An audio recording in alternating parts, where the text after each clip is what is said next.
ഈശോയിൽ എൻ്റെ ഏറ്റവും പ്രിയപ്പെട്ട സഹോദരങ്ങളെ, കർത്താവിൻ്റെ അനുഗ്രഹത്തിൽ ഒരു ദിവസം പൂർത്തിയാക്കി നമ്മളിന്ന് ശാന്തമായിട്ട് കിടന്നുറങ്ങാൻ വേണ്ടിയിട്ട് പോവാണ്.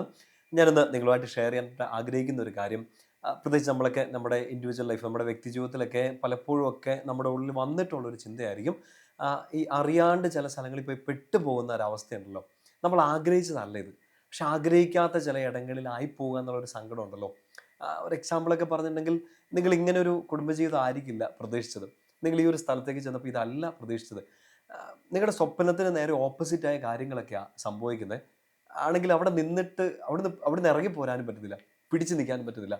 പെട്ടുപോയൊരവസ്ഥയിൽ നമ്മൾ ചിലപ്പോൾ ഭയങ്കര കൺഫ്യൂസ്ഡ് ആയിട്ട് നിൽക്കുന്ന അവസ്ഥകളില്ലേ. ഇതല്ല ഞാൻ ആഗ്രഹിച്ചത്, പക്ഷേ വേറെ ഓപ്ഷനൊന്നും ഇല്ലാത്ത അവസ്ഥ. കുഞ്ഞുങ്ങളൊക്കെ ഇവിടെ ധ്യാനത്തിനൊക്കെ വരുമ്പോൾ ഒക്കെ, കുഞ്ഞുങ്ങളെന്ന് വെച്ചാൽ യുവജനങ്ങളൊക്കെ വരുമ്പോഴത്തേനൊക്കെ ഇങ്ങനെ ഷെയർ ചെയ്യുന്നതൊക്കെ കേട്ടിട്ടുണ്ട്. നന്നായിട്ട് പഠിച്ചുകൊണ്ടിരുന്നു, നല്ല സ്വപ്നങ്ങളുണ്ടായിരുന്നു, ഈ ഒരു കോഴ്സ് തിരഞ്ഞെടുക്കണം എന്നൊക്കെയായിരുന്നു ആഗ്രഹം. പക്ഷെ നടന്നില്ല. ഈ കോഴ്സും കൂടെ തൃപ്തിപ്പെടേണ്ടി വന്നു. ഇഷ്ടമില്ലാതെ ചൂസ് ചെയ്ത ഒരു സബ്ജക്റ്റ് ആയതുകൊണ്ട് അതിൻ്റെതായ സ്ട്രഗിൾസ്, സബ്ജക്റ്റുകളുടെ ബുദ്ധിമുട്ടുകൾ മാത്രമല്ല, മനസ്സിൽ ഭയങ്കര യുദ്ധമൊക്കെ നടക്കുകയാണ്.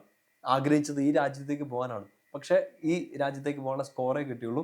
ചെന്നെടുത്ത് ഒരു ഭയങ്കര പെടാപ്പാട്, ബുദ്ധിമുട്ടും ഒക്കെയാണ്. ഇറങ്ങിപ്പോരാനും പറ്റുന്നില്ല, പിടിച്ചു നിൽക്കാനും പറ്റുന്നില്ല.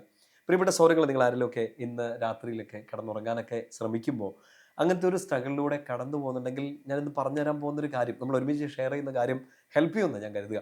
നിങ്ങൾ അങ്ങനത്തെ ഒരു ബുദ്ധിമുട്ടിലൂടെ കടന്നു പോകുന്നില്ലെങ്കിൽ, നിങ്ങളുടെ ആരെങ്കിലും പ്രിയപ്പെട്ട സഹോദരങ്ങളോ സുഹൃത്തുക്കളൊക്കെ അങ്ങനെ എന്തെങ്കിലുമൊക്കെ ഒരു ഒരു മാനസിക സംഘർഷത്തിൽ കൂടെ, ഒരു വലിയ ടെൻഷനോടെ കടന്നു പോകുന്നുണ്ടെങ്കിൽ, അവർക്ക് ഇതൊന്ന് ഷെയർ ചെയ്ത് കൊടുക്കുക, അവരോടൊന്ന് പറഞ്ഞു കൊടുക്കുകയാണെങ്കിൽ നല്ലതായിരിക്കും തരുന്നു. നമുക്ക് ബൈബിൾ തന്നെ എടുക്കാം. ബൈബിളിലെ ഒരു കുഞ്ഞു കാര്യമാണ്. യോഹന്നാന്റെ സുവിശേഷത്തിൽ 21-ാമത്തെ അധ്യായം, പത്രോസ്ലിഹായോട് ഈശോ ഇങ്ങനെ 3 പ്രാവശ്യം സ്നേഹിക്കുന്നുണ്ടെന്നൊക്കെ ചോദിക്കുന്ന ഒരു എപ്പിസോഡ് ഉണ്ടല്ലോ. അതിനകത്ത് ഒരു വചനം മാത്രം നമ്മളൊന്ന് വായിക്കുകയാണ്. 21:18. സത്യം സത്യമായി ഞാൻ നിന്നോട് പറയുന്നു, ചെറുപ്പമായിരുന്നപ്പോൾ നീ സ്വയം അരമുറുക്കുകയും ഇഷ്ടമുള്ളിടത്തേക്ക് പോവുകയും ചെയ്തിരുന്നു. എന്നാൽ പ്രായമാകുമ്പോൾ നീ നിന്റെ കൈകൾ നീട്ടുകയും മറ്റൊരുവൻ നിന്റെ അരമുറുക്കുകയും നീ ആഗ്രഹിക്കാത്തിടത്തേക്ക് നിന്നെ കൊണ്ടുപോവുകയും ചെയ്യും. അവസാനത്തെ ആ സ്റ്റേറ്റ്മെന്റ് ഒന്ന് അടയാളപ്പെടുത്തിയിട്ടത്, നീ ആഗ്രഹിക്കാത്ത ഇടത്തേക്ക് നിന്നെ കൊണ്ടുപോകും. ചെറുപ്പത്തിൽ നമ്മൾ നമ്മുടെ സ്വപ്നങ്ങൾക്കനുസരിച്ച് നടന്നു. അത് ചെയ്യണമെന്ന് വിചാരിച്ചപ്പോൾ അത് ചെയ്തു, ഇങ്ങോട്ട് പോകണമെന്ന് വിചാരിച്ചപ്പോൾ അങ്ങനെ പോയി, എല്ലാമായിരുന്നു. പക്ഷേ ഒരു പ്രത്യേക സാഹചര്യത്തിൽ വന്നു, നിങ്ങൾ ആഗ്രഹിക്കാത്ത ഒരു സ്ഥലത്തായിപ്പോയി. കുടുംബജീവിതം ആവട്ടെ, നിങ്ങളുടെ ശുശ്രൂഷകളാവട്ടെ, പഠിക്കുന്ന സബ്ജക്റ്റുകളാവട്ടെ, കിട്ടിയ ഒരു ബന്ധം, ഒരു കൂട്ട് ആയിരിക്കട്ടെ, this is not what I expected. ഇങ്ങനെ ഒരാളെ അല്ല, ഇങ്ങനൊരു സിറ്റുവേഷൻ അല്ല ഞാൻ പ്രതീക്ഷിച്ചത്. നീ ആഗ്രഹിക്കാത്തിടത്തേക്ക് നീ പോകുന്നു. എൻ്റെ പ്രിയപ്പെട്ട സൗരങ്ങൾ, അങ്ങനെ ഒരു സിറ്റുവേഷനിൽ നിൽക്കുമ്പോഴേ, ഇപ്പം നമ്മൾ ഈ വായിച്ച ഭാഗം ഹൈ തിയോളജിക്കലാണ് കേട്ടോ. പരിശുദ്ധാത്മാവ് പത്രോസ്ലിഹായെ നയിക്കുകയും പിന്നീട് പത്രോസ്ലിഹ എങ്ങനെ മരിക്കുന്നു, രക്തസാക്ഷിത്വത്തെക്കുറിച്ചൊക്കെ ഉള്ള ഒരു സൂചന ഈശോ കൊടുക്കുകയാണ്. നമുക്ക് നമ്മുടെ ഒരു ജീവിതമായിട്ട് ചേർത്ത് അതിനൊന്നും ഇങ്ങനെ ചിന്തിക്കാമെന്ന് എനിക്ക് തോന്നുന്നത്. ആഗ്രഹിക്കാത്ത ഇടങ്ങളിലൊക്കെ ആയി പോകുമ്പോൾ, ആഗ്രഹിക്കാത്ത വ്യക്തികളുടെയൊക്കെ കൂടെ നിൽക്കേണ്ടിയൊക്കെ വരുമ്പോഴത്തേനും, എൻ്റെ പ്രിയപ്പെട്ട സ്വരങ്ങളെ, നമ്മുടെ മുമ്പിൽ ഒറ്റ വഴിയാണ്. പത്രോസ്ലിഹായോട് ഈശോ പറഞ്ഞല്ലോ, നീ ആഗ്രഹിക്കാത്ത ഇടത്തൊക്കെ പോകും, പക്ഷെ ആരുണ്ടാകും കൂടെ? നിന്നെ സ്നേഹിക്കുന്ന, നീ സ്നേഹിക്കുന്നു എന്ന് 3 പ്രാവശ്യം ഏറ്റു പറഞ്ഞ ഞാൻ നിന്റെ കൂടെ എവിടെ ഉണ്ടാകും? നീ ആഗ്രഹിച്ച ഇടങ്ങളിൽ ചെന്നാലും, നീ ഇവിടുന്ന് ഇട്ടെറിഞ്ഞു പോകണമെന്ന് ആഗ്രഹിക്കുന്ന സ്ഥലങ്ങളിൽ ഇങ്ങനെ ഓരോ ദിവസം പിടിച്ചു നിൽക്കാൻ വേണ്ടി നീ ശ്രമിക്കുമ്പോഴും, നീ എന്നെ സ്നേഹിക്കുന്നുണ്ടെങ്കിൽ, വീണ്ടും വീണ്ടും സ്നേഹിക്കുന്നുണ്ടെങ്കിൽ, നിന്നെ ഇവിടെ ഞാൻ സ്വസ്ഥതയോടെ നിർത്തിക്കൊള്ളാമെന്ന് ഈശോ ധൈര്യപൂർവ്വം നമുക്കൊരു ഉറപ്പ് തരികയാണ്. പത്രോസ്ലിഹ ഇത് കേട്ടിട്ട്, അയ്യോ എനിക്ക് അങ്ങനത്തെ ഒന്നും വേണ്ട എന്നൊന്നും പറഞ്ഞില്ലല്ലോ, സൈലൻ്റ് ആയിട്ട് നിൽക്കുകയാണ്. എൻ്റെ പ്രിയപ്പെട്ട സഹോദരങ്ങളെ, ചില സ്ഥലങ്ങളിൽ നമ്മൾ അങ്ങനെ നിന്ന് പോകേണ്ടി വരുമായിരിക്കും. നമുക്ക് ഇവിടെ നിന്ന ഫലം ചൂടുവോ, റിസൾട്ട് വല്ലതും വരുമോ, നല്ലത് വല്ലതും സംഭവിക്കുമോ, ഒരു പിടിയില്ല. നമ്മളിവിടെ കിടന്ന് കരയുമായിരിക്കും. നമ്മളെ ഈ സിറ്റുവേഷൻ ഇങ്ങനെ പൊട്ടി തകർത്ത് ഇഞ്ചപ്പരുവാക്കുമായിരിക്കും. പക്ഷേ ഞാൻ നിങ്ങളോട് ചോദിക്കട്ടെ, ഈശോ കൂടെ ഉണ്ടെന്നുള്ള ധൈര്യത്തിൽ ഈ പൊട്ടി തകർന്നെടുത്ത്, പൊട്ടിക്കരഞ്ഞെടുത്ത് ഒന്ന് പൊട്ടി തളിർക്കാൻ വേണ്ടിയിട്ട് നിങ്ങളെ കൊണ്ട് പറ്റില്ലേ? നമ്മുടെ സ്വന്തം ശക്തിയൊന്നും ആശ്രയിച്ചാൽ നടക്കില്ല.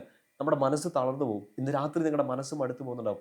Can you just trust him again? ഈശോയെ ഒന്നും കൂടെ ഒന്ന് ഒന്ന് കെട്ടിപ്പിടിച്ചിട്ട്, കർത്താവെ ഞാൻ നിന്നെ സ്നേഹിക്കുന്നുണ്ട്, ഇങ്ങനത്തെ ഒരു സിറ്റുവേഷനിൽ, ഞാൻ ആഗ്രഹിക്കാത്ത ഒരു സ്ഥലത്ത് പോലും ഞാൻ നിന്നെ സ്നേഹിക്കുന്നു. ഈ ജോലിക്കും ഈ പഠനത്തിലും ഈ ശുശ്രൂഷയ്ക്കും ഈ കുടുംബത്തിലും എനിക്ക് ഇട്ടേച്ച് പോകണം എന്നൊക്കെ ആഗ്രഹമുണ്ട്. പക്ഷേ ഞാൻ ഇവിടെ പൊട്ടിത്തളർത്തോളാം എന്ന് പറ. ഞാൻ പൊട്ടിക്കരഞ്ഞെടുത്ത് ഞാൻ പൊട്ടിത്തളിർക്കുമെന്ന് ഈശോയോട് പറ. ആ ഒരു ധൈര്യം കർത്താവ് നിങ്ങൾക്ക് തരും. ഈ എവിടെയോ വായിച്ച മാത്രമല്ല, നിങ്ങൾക്കും അറിയായിരിക്കും. നമ്മുടെ വീട്ടിലുണ്ടാവില്ല ഈ കാക്ടസ് പ്ലാന്റ്, ഈ കള്ളിമുൾ ചെടിയുടെ പല രൂപങ്ങൾ നമ്മുടെ വീട്ടിലൊക്കെ നമ്മൾ വളർത്തുന്നുണ്ടാവും. ശരിക്കും മരുഭൂമിയിലെ കള്ളിമുൾ ചെടിയെ കുറിച്ചൊക്കെ നിങ്ങൾ വായിച്ചിട്ടൊക്കെ ഇല്ലേ? അതായത് ഈ കാക്ടസ് പ്ലാന്റ്, ഈ കള്ളിമുൾ ചെടി നമ്മളിങ്ങനെ പൊട്ടിച്ചെറിഞ്ഞിട്ടുണ്ടല്ലോ, മരുഭൂമിയിലാണ്, വെള്ളമൊന്നുമില്ല, വളരാനുള്ള അധിക സാധ്യതയില്ല, അവിടെയാണ് ഈ കള്ളിമുൾ ചെടി വളരുന്നത്. പക്ഷെ അത് പൊട്ടിച്ചെറിഞ്ഞിട്ടുണ്ടല്ലോ, അത് വീണെടുത്ത് കിടന്ന് അതെങ്ങനെയെങ്കിലും വേര് പിടിച്ച് അത് വളരും. നമുക്ക് ഈ ലൈഫ് ഉണ്ടല്ലോ, ഒട്ടും കംഫർട്ടബിൾ ഒന്നും ആയിരിക്കില്ല. നമ്മൾ ഇത്രയും വചനമൊക്കെ കൂടി ധ്യാനിച്ചു, പ്രാർത്ഥിച്ചു, കർത്താവ് നമ്മൾ മുറുകെ പിടിക്കുന്നുണ്ട്. I tell you, life is not so easy. എനിക്കോ നിങ്ങൾക്കോ ലൈഫ് ഈസി ഒന്നുമല്ല. പക്ഷേ ഈ വീണെടുത്ത് തളിർക്കുക എന്നുള്ളതാണ് നമുക്കുള്ള ദൗത്യം. സാഹചര്യങ്ങളെല്ലാം അനുകൂലമാകാൻ വേണ്ടിയിട്ടൊന്നും നിൽക്കണ്ട.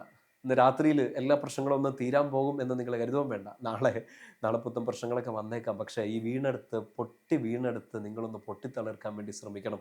സഹായിക്കുന്നത് ഈ വെള്ളം ഒഴിച്ചു തരുന്ന, വളമിട്ട് തരുന്ന, ബലം ചൂടാൻ കൂടെ നിൽക്കുന്ന കർത്താവാണ്. ആ ശാഖയോട് ചേർന്ന് നിന്നാൽ ബലം ചൂടും. നീ ആഗ്രഹിക്കാത്ത സ്ഥലത്ത് പോലും, നീ ഇട്ടേച്ച് പോകണമെന്ന് ആഗ്രഹിക്കുന്ന സ്ഥലങ്ങളിൽ പോലും 100% 100 മേനി ബലം ചൂടും. അതിനുള്ളൊരു ശക്തി കർത്താവ് നിങ്ങൾക്ക് തരട്ടെ. മുമ്പോട്ട് നീങ്ങാനൊരു ആത്മധൈര്യം പരിശുദ്ധാത്മാവ് തരട്ടെ. നിങ്ങൾക്ക് വേണ്ടി പ്രാർത്ഥിക്കുന്ന പരിശുദ്ധ അമ്മ, വിശുദ്ധരും മാലാഖമാരും ഒക്കെ ഇന്ന് രാത്രി നിങ്ങൾക്ക് കൂട്ടായിരിക്കട്ടെ. നമുക്ക് പരസ്പരം പ്രാർത്ഥിക്കാം. ഒരു 10 പേർക്ക് ഇത് ഷെയർ ചെയ്ത് കൊടുക്കാൻ വേണ്ടിയിട്ട്, ഈ ശുശ്രൂഷ ഭാഗമാകാൻ വേണ്ടി നിങ്ങളും പരിശ്രമിക്കുക. നമ്മുടെ കർത്താവ് ഈശോ മിശിഹായുടെ കൃപയും പിതാവായ ദൈവത്തിൻ്റെ സ്നേഹവും പരിശുദ്ധാത്മാവിൻ്റെ സഹവാസവും നിങ്ങളെല്ലാവരോടും കൂടി ഉണ്ടായിരിക്കട്ടെ, ഇപ്പോഴും എപ്പോഴും എന്നേക്കും. ആമേൻ. ഈശോ മിശിഹായ്ക്ക് സ്തുതിയായിരിക്കട്ടെ.